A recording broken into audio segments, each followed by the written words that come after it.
Good morning, friends. In this session, in this video, I would like to attempt one question, and that is very basic to all. Many of aspirants have given their attempt this time, civil services aspirants, and there were more than 10 lakh aspirants perhaps. And as per the statistics, everybody knows that on and around 99% of the aspirants is going to disqualify for the preliminary stage itself.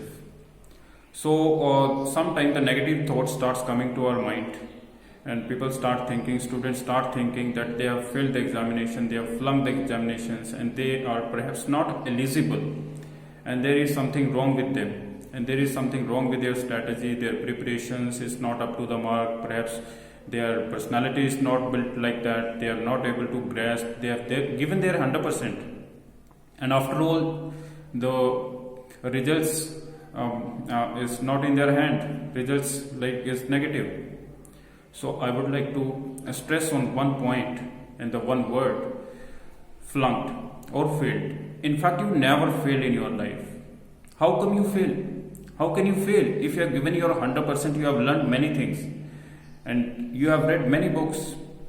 Now you are perhaps capable of attempting every question, and there are many issues, there are a lot of study you have made, you have gone through history, geography, number of steps you have studied. So how come you fail? In fact, it's a learning process. In life we never fail. In life we have nothing to lose, guys. Practically, if you think, we have nothing to lose. There are many things we gain throughout this journey. And if, let's say, think of the examinations, let's say there is one vacancy only. UPSC want to select only single person, and there would be 1 lakh, maybe 2 lakh or 5 lakh persons have applied for the same post. So except one, everyone is going to fail. Everyone is going to disqualify. But this is what I want to highlight, that their number of vacancies are less, and 99% of the aspirants will be getting disqualified, maybe at the preliminary stage, maybe at the main stage, or maybe after having qualified both the stages, they may flunk the interview stage, they may not get the proper marks. So the negative thought, we should not imbibe and we should not accept this word negativity we should avoid. In fact, this is the journey, this is the preparation period, and you are preparing yourself. If you really want to become an IAS officer or IPS officer from your heart, and you are giving your 100%, you will never fail. And if you fail the civil services examination, you can try state services. If your age is your age is not allowing you to, and this was, let's say, your last attempt, and you are thinking that what would happen? I've lost my energy, time. You have spent a lot of money, and you finally get nothing. It was not about that.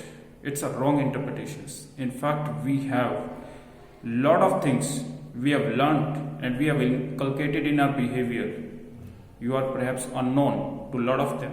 You become honest, you become compassionate while preparing for civil service. This is the only exam which can prepare you, which can bring 100% of you. Hardly, if you think of your graduation period, had you tried so harder? क्या आपने कभी इतना सख्त मेहनत की है? We have perhaps, none of us has prepared so hard, and it was just during these preparations that we have prepared ourselves so hard. We have night, day, we have studied more than 10 hours, more than 12 hours.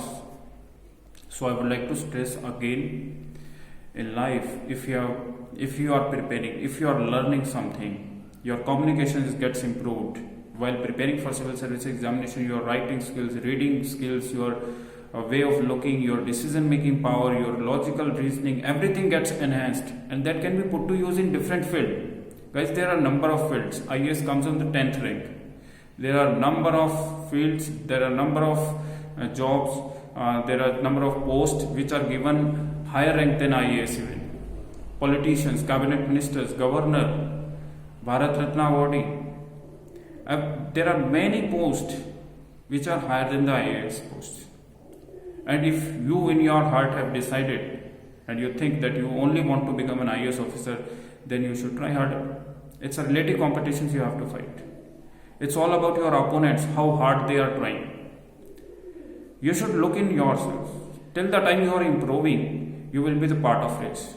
If you are improving on yourself, no one can disqualify you. They can disqualify you once, twice, thrice, four times, 5 times, but finally you would get into them.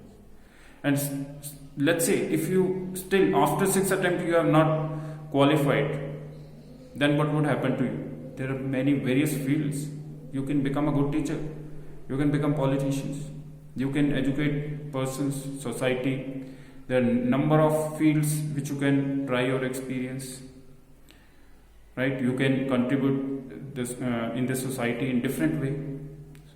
So if you have been, let's say, had you not been very money minded and you have come with the sole motto of serving the society, and with this final motto you are going to join a civil services, then it's good. If you qualify it, it's okay. If you don't qualify it, don't lose. Don't get disheartened. There is nothing to lose. You will gain a lot of things. So think twice, and whatever you are doing, give your 100%. And still, if you don't qualify in the civil services examinations, you will be qualifying other examinations. Let's say a state services examination, right, or other examinations. So your education is the only thing which will never deceive you. I would like to remind you one statement, and that is in Hindi. Education कभी भी fail नहीं होती है, कभी भी